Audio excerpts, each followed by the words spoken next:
పంచాయతీరాజ్ చట్టం ప్రకారం గతంలో ప్రతి సంవత్సరం 2 గ్రామ సభలు ఖచ్చితంగా జరపాలని ఒక రూల్ ఉండేదండి. దానికి అనుబంధంగా ఏప్రిల్ 14 అదేవిధంగా గాంధీ జయంతి అక్టోబర్ 2ని 2 గ్రామ సభలు జరుపుకునే వాళ్ళం. అయితే ప్రజలకి వారి యొక్క కోరికలకు అనుగుణంగా వారి యొక్క అవసరాలకు అనుగుణంగా గ్రామ సభల సంఖ్యను 94 యాక్ట్ ప్రకారం 2 నుంచి 4కు పెంచడం జరిగింది. ప్రతి 6 నెలలకు ఉండే ఈ గ్రామ సభల్ని మళ్ళీ జూలై 3, జనవరి 1 ఈ డేట్స్లో ఇంకో 2 పెంచుకుని సంవత్సరానికి 4 గ్రామ సభలు జరుపుకుంటుంటామండి. అయితే ఈ గ్రామ సభకు సంబంధించి మనకి 2026-27 ఆర్థిక సంవత్సరానికి సంబంధించి మొట్టమొదటి గ్రామ సభ. ఈ మొట్టమొదటి గ్రామ సభకి సంబంధించి ఏం చేస్తామంటే మనం ఈ రాబోయే సంవత్సరంలో మనం చేయబోయే పనులు, అభివృద్ధి ప్రణాళిక, బడ్జెట్టు ఇవన్నీ కూడా దీంట్లో ఆమోదించుకోవాల్సి ఉంటుంది. అదేవిధంగా లబ్ధిదారుల్ని గుర్తించడం అనేది ఈ గ్రామ సభ యొక్క ప్రధాన ఉద్దేశం. అంటే మనకి ఒక సంవత్సర కాలంలో ఏ స్కీమ్స్ ఉన్నాయి, ఆ స్కీమ్స్కి సంబంధించి ఈ సంవత్సరంలో ఎంతమంది మనకి అర్హులు అవుతారు, అయితే ఈ అర్హుల జాబితాని మనం గుర్తించడం ఈ మొట్టమొదటి గ్రామ సభలో మెయిన్ మోటో. అయితే మనకి అర్హుల జాబితా గతంలో కేంద్ర ప్రభుత్వం, రాష్ట్ర ప్రభుత్వం స్కీములకు సంబంధించి అర్హుల జాబితా గ్రామ సభలో ప్రదర్శించిన తర్వాత వారికి బెనిఫిట్ అనేది ఇవ్వటం జరిగేదండి. అయితే ఇప్పుడు స్కీమ్స్ అనేవి రాష్ట్రంలో గత ఒక 7-8 సంవత్సరాల నుంచి స్కీమ్స్ అనేవి ఒక క్యాలెండర్ వైజు ప్రతిసారి వస్తూనే ఉంటున్నాయి. ప్రతి సంవత్సరం ఆ స్కీమ్స్ కంటిన్యూ అవ్వటం, కొత్త అర్హులు ఎవరైనా ఉంటే యాడ్ అవ్వటం జరుగుతూ ఉంటుంది. మరి ముఖ్యంగా మనకి ఇక్కడ స్కీమ్స్ అనగానే ఇప్పుడు అందరికీ గుర్తొచ్చేది పెన్షన్స్. అయితే పెన్షన్కి సంబంధించి నవంబర్ 2024, 26వ తేదీ అప్పటి నుంచి ఇప్పటివరకు కూడా పెన్షన్కి సంబంధించి స్పౌస్ పెన్షన్స్ మినహా మిగతా మనకి పెన్షన్స్ స్పౌస్, డయాలసిస్ ఇవి మాత్రమే రెన్యువల్ అవ్వటం జరిగింది. వృద్ధా పెన్షన్లు కానీ నూతనంగా అంటే భర్తకు రాకుండా ఉన్న వితంతు పెన్షన్లో సదరన్ సర్టిఫికేట్ వచ్చి అర్హులైన వారి జాబితా అయితే కనుక మన లిస్ట్లో ఉంది. అంటే ఎందుకంటే ఆధార్ బేస్డ్ మీద 60 ఇయర్స్ అయిన వాళ్ళ జాబితా ఉంది. అదేవిధంగా మనకి ప్రజా దర్బార్ ద్వారా లేదా మనం ఇచ్చిన డెత్ సర్టిఫికేట్ ద్వారా గ్రామంలో వితంతువుల జాబితా ఉంది.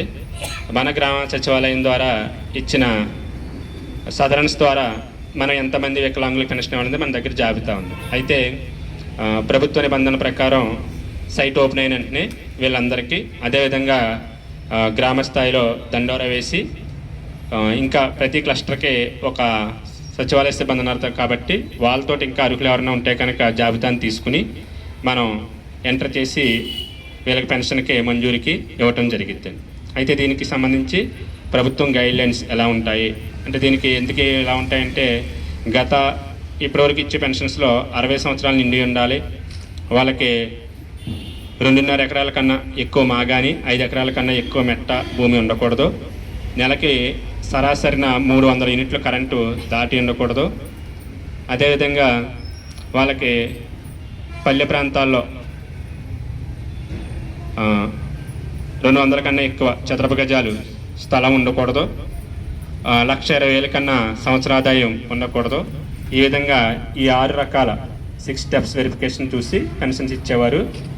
అయితే ఇప్పుడు ప్రభుత్వం మేనిఫెస్టోలో భాగంగా 50 సంవత్సరాలకు బీసీలకు పెన్షన్ ఇస్తానని ఇటువంటివి చేసింది కాబట్టి రేపిచ్చే పెన్షన్స్ గైడ్లైన్స్లో ఆ గైడ్లైన్స్లో మార్పులు ఉంటాయి. అదేవిధంగా మనకి పెన్షన్కి సంబంధించి చాలామంది ఏమేమి ఉండాలి అని అడుగుతూ ఉంటారండి.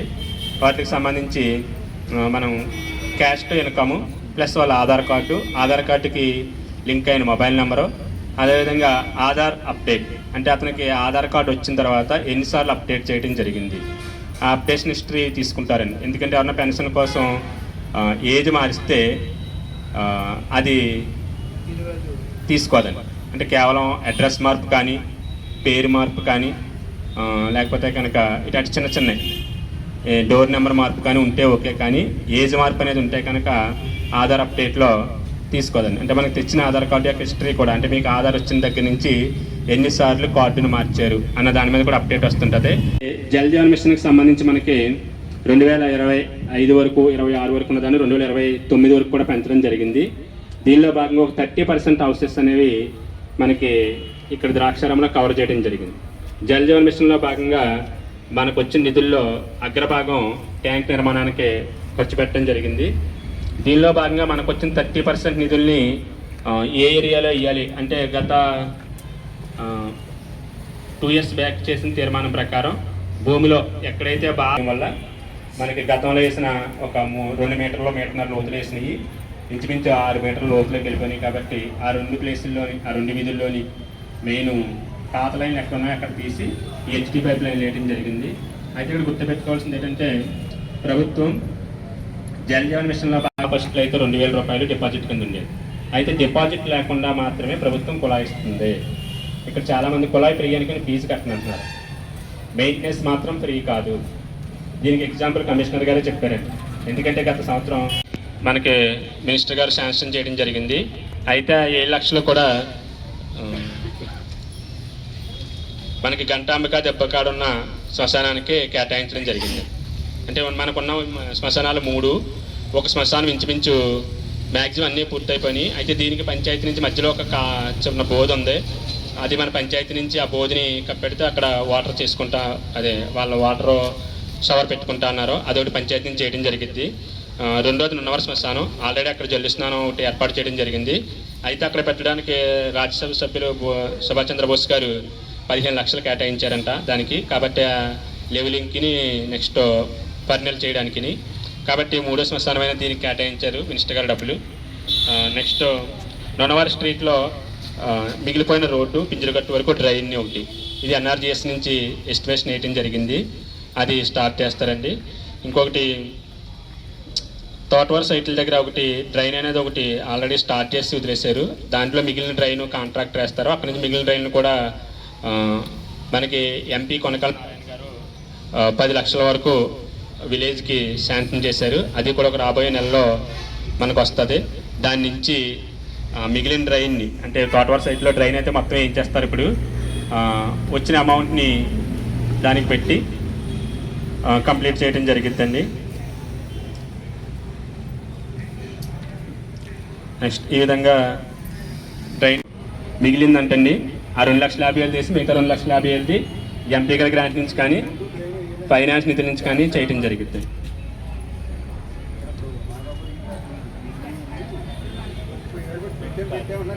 ఇప్పుడు మనకి ఇది మొత్తం ఇదంతా కూడా పుస్తకాల్లో పెట్టాలి. అంటే రోడ్డు మీద రోడ్డు అని సేట్లు ఇది ఒకటి అండి, మాగాపూర్ ఇది ఒకటి,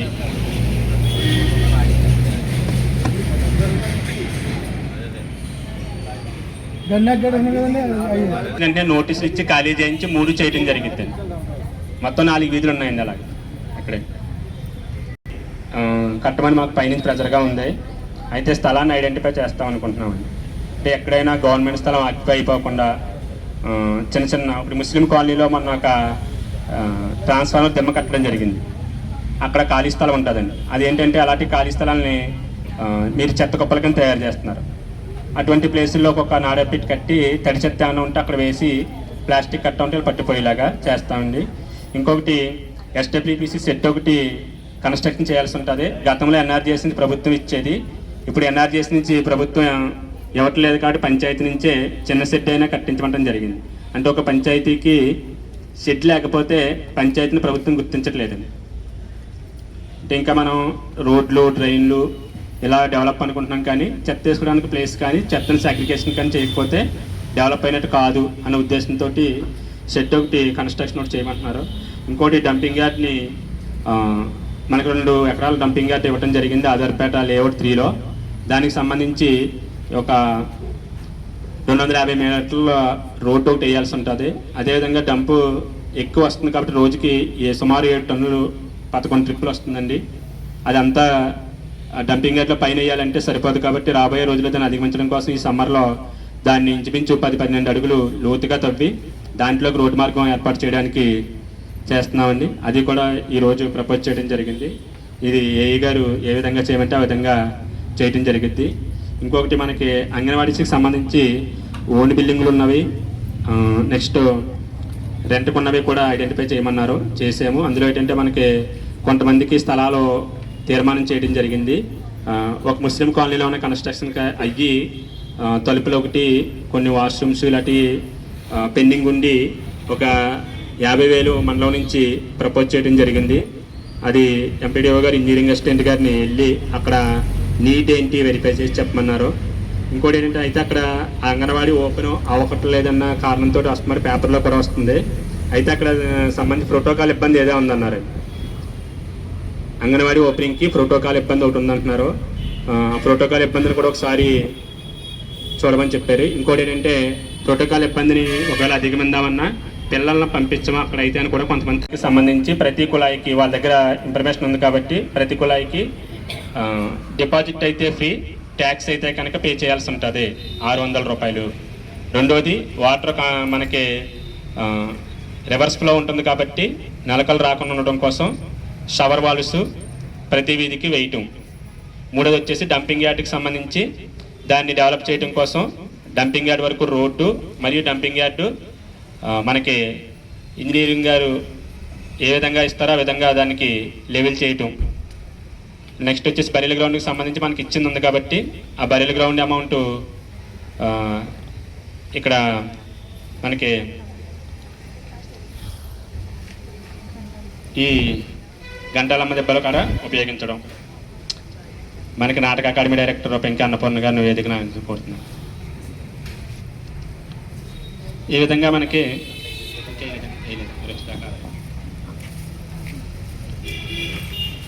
డంపింగ్ యార్డ్కి సంబంధించి అది ఇందాక మనం చెప్పుకున్నాను ఉన్నవారి వీధి ఆ ట్రైన్కి సంబంధించి ఈయన దగ్గర మిగిలిన అమౌంట్తో పాటు కన్వాద కూడా వేసేస్తారు.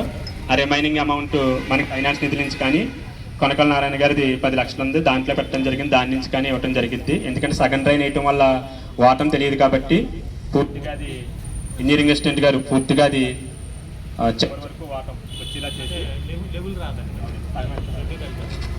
ఇప్పుడు మనకి బాబాసాహెబ్ అంబేద్కర్ గారి 135వ జయంతి ఏర్పాట్లు చేసుకుందామండి.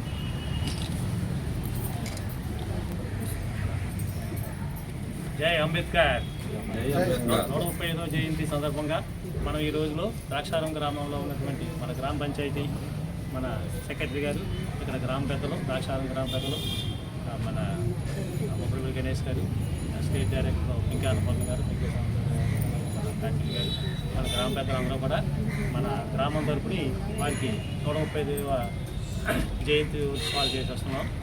అలాగే ఎందుకంటే ఈ అంబేద్కర్ గారు అంటే మనకి ప్రతి వారికి కూడా బడుగు బలహీన వర్గాలందరూ కూడా అందరూ చదువుకుంటేనే మంచి మనిషి విజ్ఞానం వస్తుంది. అలాగే ఎంత కింద స్థాయి నుంచి వచ్చారంటే ఆయన చాలా కింద స్థాయి నుంచి చదువుకోలేని పరిస్థితి నుంచి ఆయన కష్టపడి వచ్చి ఎంతో పెద్ద లా చేసి న్యాయశాస్త్ర నిపుణులుగా చేసి మనకి అతిపెద్ద భారతదేశంలో రాజ్యాంగాన్ని రూపొందించాడంటే ఆయన ప్రపంచ దేశాల్లో అన్నింటికన్నా ఉండే రాజ్యాంగాల కన్నా పెద్ద రాజ్యాంగం. 365 సంపుటాలు, 9 షెడ్యూళ్ళు. ఎందుకంటే పరిపాలన మనం ఏం చేయాలి, గ్రామ స్థాయిలో ఏం చేయాలి, మండల స్థాయిలో ఏం చేయాలి, జిల్లా స్థాయిలో ఏం చేయాలి, రాష్ట్ర స్థాయిలో ఏం చేయాలి, మన కేంద్రంలో ఏం చేయాలి, ఏ విధంగా చట్టం చేయాలి, ఏ విధంగా పరిపాలించాలన్నది కూడా ప్రతిదీ విపులీకరించి చాలా క్లియర్గా ప్రతి సామాన్యుడికి అర్థమయ్యే రీతిలో ఆయన ఎంతో కష్టపడి ఆ అంబేద్కర్కి ఒక బడుగు బలహీన వర్గాలకు కాదు, అన్ని పేద వర్గాలందరికీ, దారిద్ర్యానికి దిగునున్న అన్ని కుటుంబాలకి, అన్ని క్యాస్ట్లకు కూడా ఆయన మార్గదర్శకంగా ఉంటున్నారు. కాబట్టి ఈరోజు మన రాజ్యాంగబద్ధంగా మన ప్రభుత్వం, మన రాష్ట్ర ప్రభుత్వం ఆయనకి ఈ కార్యక్రమాలన్నీ కూడా రాజ్యాంగబద్ధంగా చేయాలని ఇచ్చారు. ఆ కార్యక్రమంలో రాందపురం నియోజకవర్గంలో మన సుభాష్ గారు మినిస్టర్ గారు ఆధ్వర్యంలో ప్రతి చోట కూడా ఈ రాజపురం నియోజకవర్గంలో ప్రతి నియోజకవర్గంలో కూడా ఈ నియోజకవర్గంలో ఉండే ప్రతి చోట కూడా పండగ వాతావరణం నెలకొని ఉన్నది. ప్రతి పేటలో కూడా మన మినిస్టర్ గారు ఇప్పుడే రాజపురం టౌన్ వేసుకొచ్చారు. ఇప్పుడు మన ద్రాక్షారాన్ని వేశారు. ఇక్కడ పెజిలిపేటలో ఒకటి విగ్రహాన్ని ఒకటి ఓపెన్ చేశారు. వెంకటాయపాలెం, కాజులూరు మండలం, గంగవరం మండలం అన్నీ కూడా మొత్తానికి పొద్దుటి నుంచి ఏకచక్ర ఆయన చుట్టూరా తిరుగుతూ మొత్తం కార్యకర్తలతో తిరిగి, ఎందుకంటే ఉత్తేజం చేస్తూ మనం ఈరోజు రాజపురం నియోజకవర్గంలో ఈ విధంగా మనం జరుపుకోవటం, అలాగే మన ద్రాక్షారం ఎందుకంటే అన్నింటికన్నా ముఖ్యం మన ద్రాక్షారం భీమేశ్వర సన్నిధిలో మనం ఉన్నాం. ఎంతో అదృష్టం మనం ఈ ద్రాక్షారం భీమేశ్వర సన్నిధిలో వీరికి నివాళులు మనం అర్పిస్తున్నాం అన్నమాట. దాని గురించి ఈ అవకాశం ఇచ్చినందుకు నాకు హృదయపూర్వక నమస్కారం తెలియజేస్తున్నాను.